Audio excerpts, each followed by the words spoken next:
দোস্ত আমার, হযরত ইমাম হুসাইন রাদিয়াল্লাহু তাআলা আনহু মদিনার জমিনে হযরত আব্দুল্লাহ ইবনে ওমর, হযরত আব্দুল্লাহ ইবনে আব্বাস, হযরত আব্দুল্লাহ ইবনে জুবাইর এবং নবীর অন্যান্য বড় বড় সাহাবাদেরকে নিয়ে হযরত ইমাম হুসাইন তিনি আলোচনা করলেন। আমি ইমাম হুসাইন জানিয়ে দিলাম, যেদিন ইমাম মুয়াবিয়া ইন্তেকালের পরে ইয়াজিদ যখন খলিফার আসনে বসলো, একে একে বায়াত শুরু করলো। সির্ফ মদিনার জমিনে নবীর কিছু বড় বড় সাহাবা আর হযরত ইমাম হুসাইন হুজুর তারা বায়াত গ্রহণ করলেন না, তারা অস্বীকার করলেন। নবী সাহাবাদেরকে ডেকে বললেন, হে নবী সাহাবারা শুনে রাখো, আমি ইমাম হুসাইন হুজুর ইয়াজিদকে কখনো আমি খলিফা মানি না। তার কারণ তার ভিতরে পরহেজগারিতা নাই, তাকওয়া নাই। তার ভিতরে রাজতন্ত্র হিসাবে বাপের ছেলে বেটাকে খলিফার আসনে বসিয়ে দিয়ে গেছে, এটা আমি ইমাম হুসাইন মানি না। ভাই আমার দোস্ত আমার, যখন হযরতে ইমাম হুসাইন হুজুর মদিনার জমিনে এইভাবে আস্তে আস্তে আস্তে আস্তে তিনি যখন আন্দোলন শুরু করলো, এইদিকে কুফার জমিনে এই সাবা গোত্র যারা এই বিশ্ব নবীর রক্ত জিগারকে শহীদ বরণ করালো, তারা কত নিমক হারাম, কত ছোট লোক আপনি একটু আগে গেলে বুঝতে পারবেন। এই কুফার মানুষেরা, এই সাবা গোত্রের মানুষেরা বিশ্ব নবীর কলিজার টুকরা হুসাইনের হুজুরের কাছে চিঠি করতে লাগলো, এ ইমাম হুসাইন, এ নবী বংশের সৈয়দ, হে ইমাম হুসাইন, আপনি কুফার জমিনে চলে আসুন। আমরা কুফা থেকে আপনাকে বার্তা দিতে চাই, আমরা লক্ষ লক্ষ মানুষ আমরা আপনার হাতে হাত দিয়ে বায়াত হওয়ার জন্য প্রস্তুত, কারণ আমরা এজিদিকে আমরা বায়াত নিতে রাজি নয়। এইভাবে হুসাইন হুজুরকে কুফা থেকেও চিঠি পাঠাচ্ছেন। এবার ইমাম হুসাইন হুজুর হযরত আব্দুল্লাহ ইবনে ওমরকে ডেকে বললেন, এ আব্দুল্লাহ ইবনে ওমর, দেখো কুফার জমিনে বিশ্ব নবীর ভক্ত অনুরক্ত যারা এই নবীর উম্মত উম্মতিরা, তারা এজিদের কাছে তারা বায়াত নিতে চায় না, তারা আমি হুসাইন, তারা আমার বায়াত নিতে চায়। একবার বলো আমি হুসাইন এদিকে আরো শক্ত প্রতিরোধ করব। হযরত হুসাইন হুজুর আরো শক্ত প্রতিরোধ করতে যখন লাগলেন, এজিদের কাছে ওদিকে শামে খবর পৌঁছে গেছে মদিনায় হুসাইনের ভাব ভালো না, হুসাইন আন্দোলন শুরু করেছে। এজিদ ওই সময় মদিনাতুল মুনাওয়ারার যিনি গভর্নর ছিলেন তাকে ডাক করলেন, চিঠি দিলেন, তার কাছে এসএমএস হলো বা বললেন এমন করে, হে মদিনার গভর্নর, তুমি এজিদের কাছে, তুমি হুসাইনের কাছে, আমি এজিদ আমার পক্ষ থেকে তুমি বায়াত গ্রহণ করাও।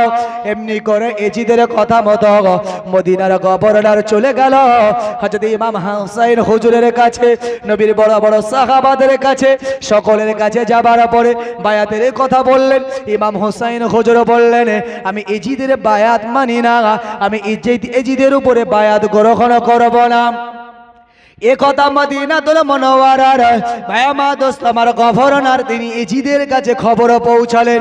হযরত হুসাইন হুজুর আরো শক্ত প্রতিরোধ গড়ে তুললেন। এ কথাও যখন এজিদের কাছে গেল, এবার এজিদ বলল, হে মদিনার গভর্নর, আর দেরি নয়, এবার হুসাইনের উপরে তুমি অ্যাকশন শুরু করো। হুসাইন হুজুরের কাছে খবর পৌঁছে গেল, মদিনার গভর্নর এবার হুসাইনকে অ্যাকশন করবে। এমন সময় বিশ্ব নবীর নয়নের মনি হুসাইন আব্দুল্লাহ ইবনে ওমরকে ডাক দিলেন, আব্দুল্লাহ ইবনে আব্বাসকে ডাক দিলেন, আব্দুল্লাহ ইবনে জুবাইরকে ডাক দিলেন, ও নবীর বড় বড় সাহাবারা, আমি হুসাইন রাদিয়াল্লাহু তাআলা আনহু, আমি আজ যে শক্ত প্রতিরোধ গড়ে তুলতে চাই। মদিনার গভর্নরের কাছে এজিদের পক্ষ থেকে আইন তৈরি হয়েছে, এবার আমাকে তারা বন্দী করবে। এই জন্য আমি সিদ্ধান্ত গ্রহণ করলাম, হে আব্দুল্লাহ ইবনে ওমর, আমি কিন্তু আর মদিনার জমিনে থাকব না, আমি মক্কার জমিনে চলে যাব। কিন্তু আব্দুল্লাহ ইবনে ওমর এই কুফার মানুষের কথা, হুসাইনের কাছে যে চিঠি আসতো তিনি জানতেন। মাঝে মাঝে হুসাইন কুফায় যাওয়ার জন্য কথা বলতেন। হযরত আব্দুল্লাহ ইবনে ওমর ওই সময় হযরত হুসাইন রাদিয়াল্লাহু তাআলা আনহু হুজুরকে বুকের ভিতরে জড়িয়ে নিলেন। ও নবীর কলিজার টুকরা হুসাইন, ও নবীর আহলে বাইত হুসাইন, তুমি আজ মক্কা মক্কায় চলে যাবে, তবে এজন্য আফসোস নয়, তবে কুফাতে যেন তুমি যেও না। হুসাইন রাদিয়াল্লাহু তাআলা আনহু হুজুর তিনি প্রস্তুত নিয়ে নিলেন, ঘোড়ার পিঠে চড়তে যাবেন। এমন সময় আবার হযরতে ওমর আব্দুল্লাহ ইবনে ওমর চলে এলেন, বিশ্ব নবীকে জড়িয়ে ধরে তিনি বলেই ফেললেন, আর হুসাইন নয়, হে শহীদ, হে সুহাদা, হে শহীদ, আজ তুমি চলে যাবে মদিনা থেকে, আজ আমার হৃদয়ে বড় যন্ত্রণা, কারণ আমি আহলে বাইত ইমাম হুসাইনকে আর চোখে দেখতে পাবো না। কারণ যে বিশ্ব নবী আমার বলেছেন, ও আমার উম্মাত উম্মাতিরা, ও আমার সাহাবারা, আমি রাসূল চিরদিন পৃথিবীতে থাকবো না, আমি বিশ্ব নবী একদিন বিদায় নেব। তবে আমি রাসূল পাক সাল্লাল্লাহু আলাইহি ওয়াসাল্লাম, তোমরা আমাকে দেখে বড় খুশি হও। নবীর অন্যান্য সাহাবা থেকে বর্ণনা পাওয়া যায়, যখন নবী সাহাবাদের ঘরে খাবার থাকতো না, যখন ক্ষুধার যন্ত্রণা, ঘরে যখন খাবার থাকতো না, এই ক্ষুধার যন্ত্রণা যখন উদয় হতো, ক্ষুধার যন্ত্রণা যখন সইতে পারতো না, তারা ছুটে ছুটে আমার আপনারা নবী তো জাগানের বাদশা পেয়ারা রসুলের সম্মুখে চলে আসতেন। রসুল জিজ্ঞাসা করতেন, ইয়া আমার সাহাবারা হঠাৎ এখন কেন এলে? সাহাবারা বলতেন, ইয়া রাসূলুল্লাহ, ইয়া হাবিবাল্লাহ হুজুর, আমাদের পেটে যে বড় ক্ষুধার যন্ত্রণা, কেন তোমরা আমার সম্মুখে এলে? আমার ঘরেও তো খাবার নাই।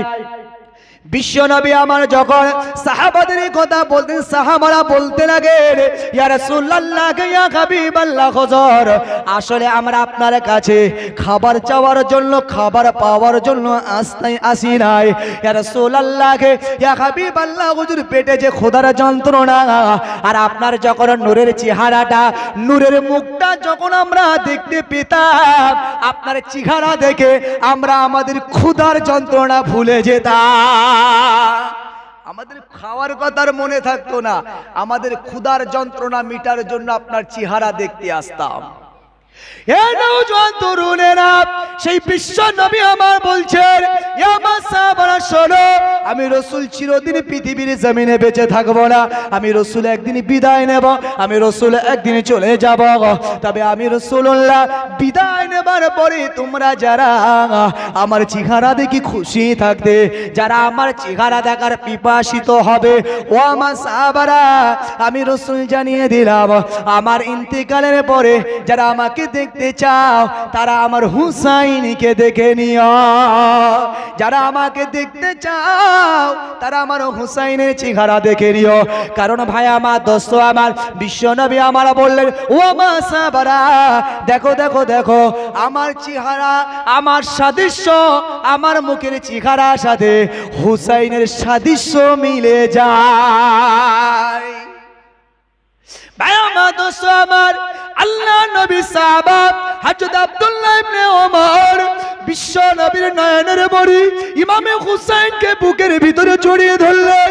হে হুসাইন, হে নবীর কলিজা টুকরা, হে আহলে বাইত হুসাইন, আমি আব্দুল্লাহ ইবনে ওমর আর তোমাকে দেখতে পাবো না।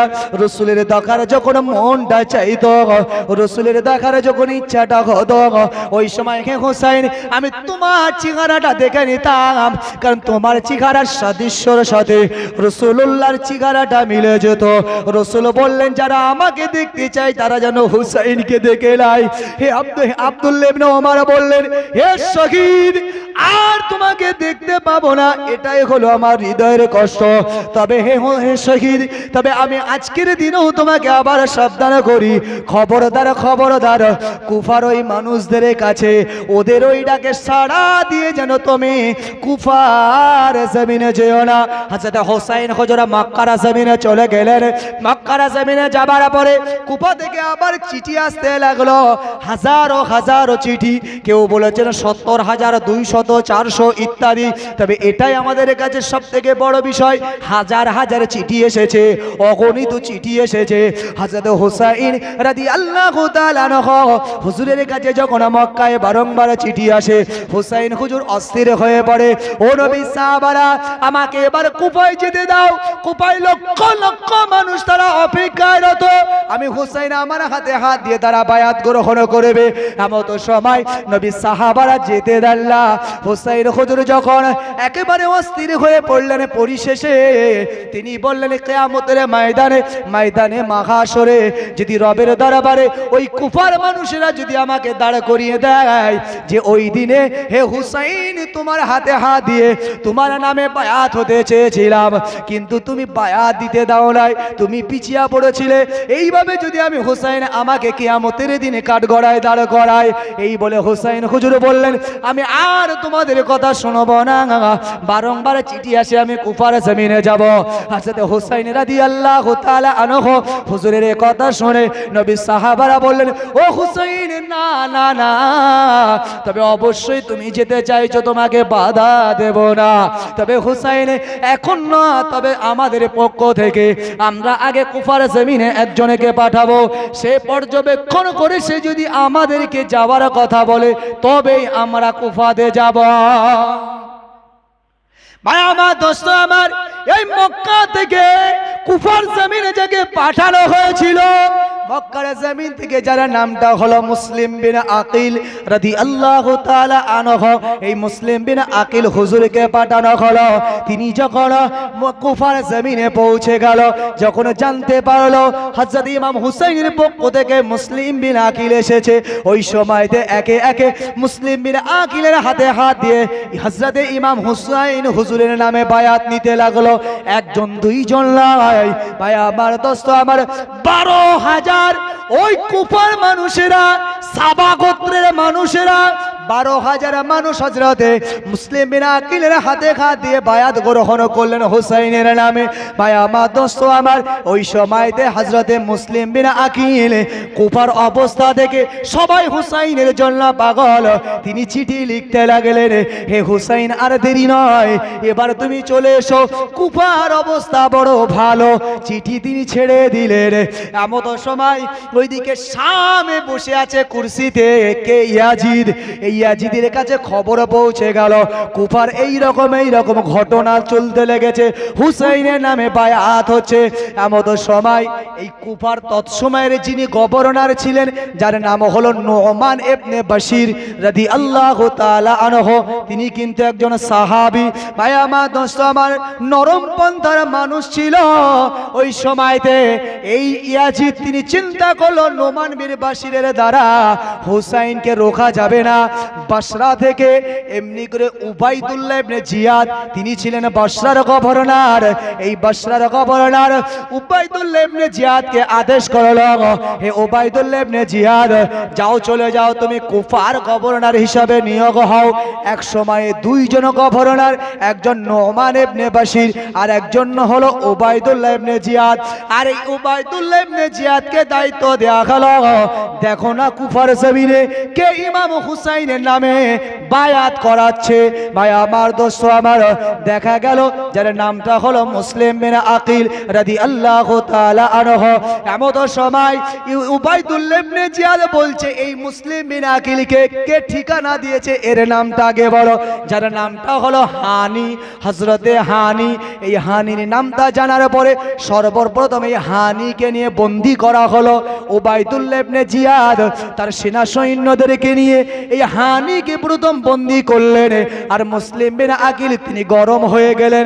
মুসলিম বিন আকিল বললেন এই কুফার মানুষেরা, যারা ইমাম হুসাইনের নামে বায়াত গ্রহণ করেছো, কে আছো আমার পিছে বলো। আমি সেই হানিকে ওখান থেকে এমনি করে বন্দি থেকে মুক্তি করিয়ে আনার জন্য আমি প্রস্তুত হলাম, কে আমার সাথে যেতে রাজি বলো। এমন তো সময় দেখা যায় হযরতে মুসলিম বিন আকিলের সাথে 4,000 মানুষ এই হানিকে মুক্তি করার জন্য চললেন।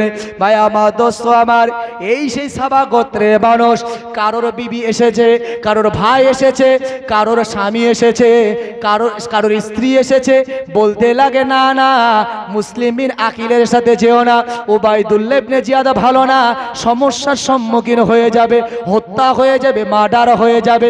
বিভিন্ন কথা বলে স্বামী স্ত্রী স্বামীকে বলছেন, মা ছেলেকে বলছে, বোন ভাইকে বলছে, এইভাবে বিগড়াতে দেখা গেল একটা সময় হযরতে মুসলিম বিন আকিল পিছনের দিকে তাকালেন, 4,000 সেনা নিয়ে যাচ্ছিলেন, সেখানে দেখা গেল মাত্র আর 60 জন তার সাথী সেনা আছে। 4000-এর ভিতরে সব কেটে মাত্র 60 জন আছে। বউ ভয় দেখাচ্ছে, ছেলে ভয় দেখাচ্ছে, ভাই আপনার বোন ভয় দেখাচ্ছে, মা ভয় দেখাচ্ছে, যেও না, ওর সাথে গেলে তোমরা মরবে, সব ভয়ে একে একে পিছু হাঁটলেন। টোটালে আছে 60 জন। মুসলিম বিন আকিল একবার দেখলেন, আবার তিনি তাদেরকে নিয়ে রওনা হলেন। কিছু দূর যাওয়ার পর মুসলিম বিন আকিল আবার পিছন দিকে তাকালেন, দেখলেন 60 জনের একজনও নেই। এই সেই কুফার মানুষ। মুসলিম বিন আকিল রাদিয়াল্লাহু তাআলা আনহু তিনি বুঝতে পেরেছেন আর আমার উপায় নাই। এমত সময় মুসলিম বিন আকিল হুজুর তিনি এবার পলায়ন শুরু করলেন। লুকিয়ে লুকিয়ে একজন মহিলার কাছে আশ্রয় পেলেন, যে মহিলাটার নাম হলো তওয়ালা। এই তওয়ালা নামক মহিলা, তার কাছে গিয়ে তিনি আশ্রয় চাইলেন।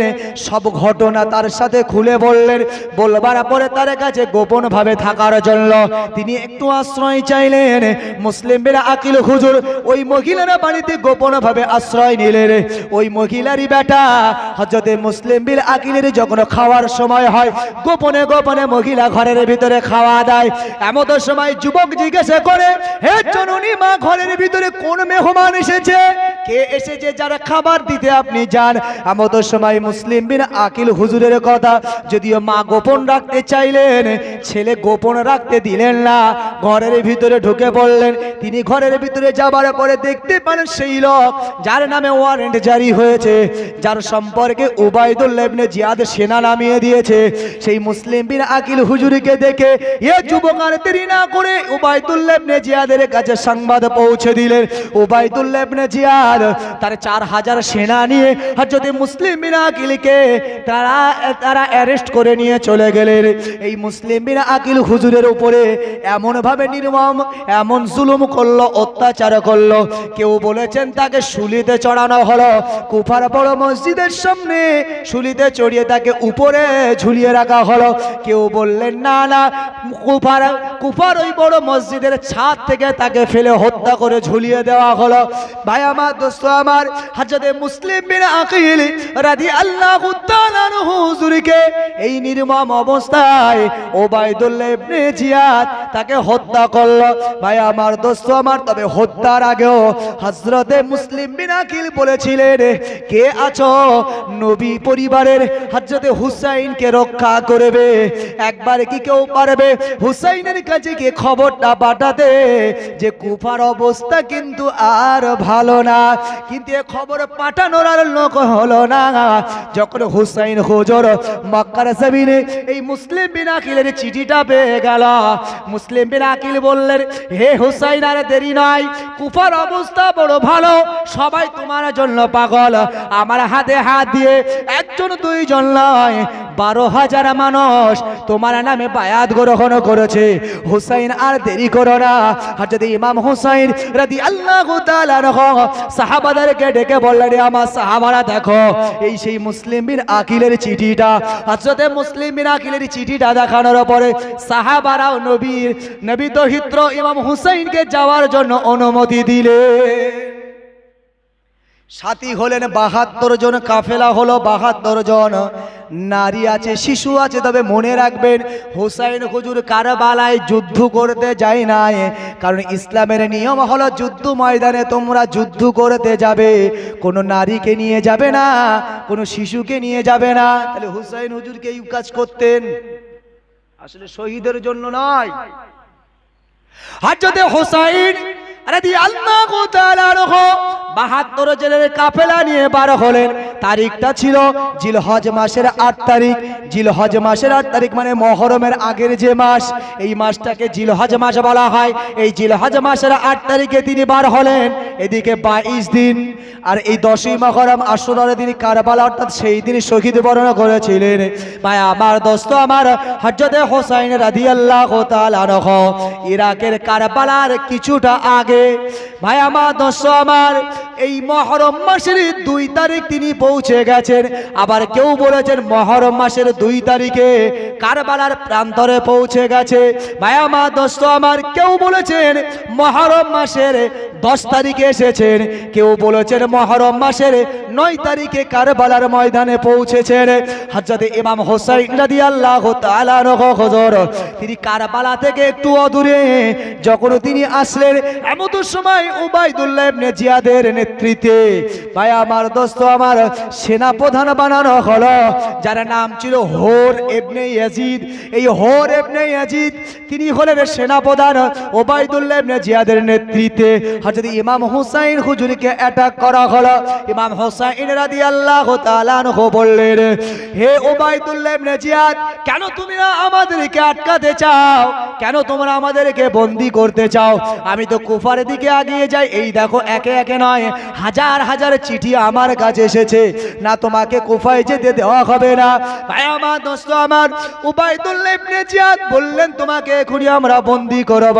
হযরত বিশ্ব নবীর দৌহিত্র ইমাম হুসাইন হুজুর বললেন, হে উবাইদুল্লাহ ইবনে জিয়াদ, তবে হ্যাঁ, যদি তুমি আমাকে কুফাতে না যেতে দাও, আমি হুসাইন বলবো আমাকে অন্তত তুমি শামে যেতে দাও, যেখানে ইয়াজিদ যেখানে আসে আমি ইয়াজিদের কাছে যেতে চাই, আমি ইয়াজিদের সাথে কথা বলতে চাই। যদিও তৎক্ষণাৎ উবাইদুল্লাহ ইবনে জিয়াদ তিনি একটু শান্ত মনোভাব নিলেন যে যুদ্ধ লড়াইয়ের দরকার নাই, যখন ইয়াজিদের কাছে যেতে চাই ইয়াজিদের কাছেই আমরা ওকে পাঠাবো, অসুবিধা না, ইয়াজিদের কাছেই ওকে পাঠাবো। তো ইয়াজিদের কাছে পাঠানোর জন্যই বেশ কিছু রাস্তা আগালেন। আগিয়ে সেই দিন 9 তারিখ, প্রসিদ্ধ বেশিরভাগ মত হলো 9 তারিখ তিনি কারবালার প্রান্তরে পৌঁছালেন। কারবালার প্রান্তরে পৌঁছানোর সাথে সাথে উবাইদুল্লাহ ইবনে জিয়াদের সিদ্ধান্তও চেঞ্জ, যে ইয়াজিদের কাছেও যাওয়া হবে না, ইয়াজিদের কাছেও যাওয়া হবে না। হুসাইন যখন একথা বললেন, হুসাইন হুজুর তৎসময় বললেন, কেন আমাকে যাওয়া হবে না?